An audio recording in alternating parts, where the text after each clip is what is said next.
BCB কতটুকু উদাসীন।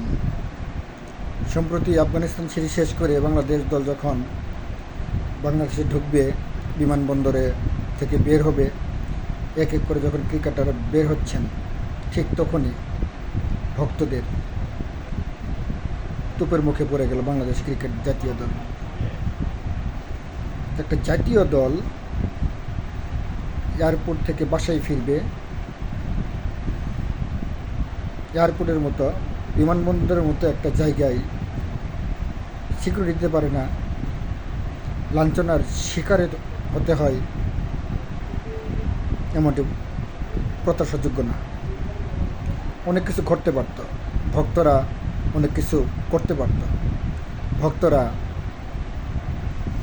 বড় অঘটন ঘটাতে পারত।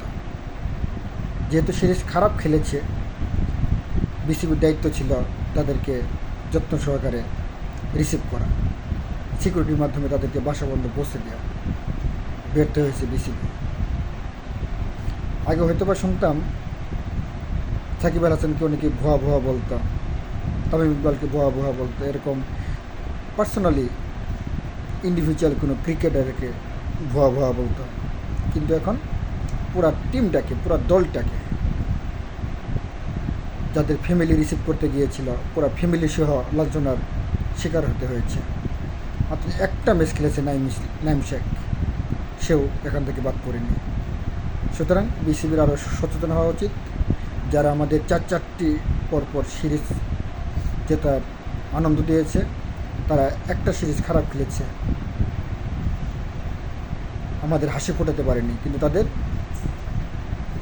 সিকিউরিটির মাধ্যমে দেশে ফিরিয়ে আনা, বাড়ির বাসায় পৌঁছে দিয়ে আমাদের দায়িত্ব ছিল। আপনারা ব্যর্থ হয়েছেন।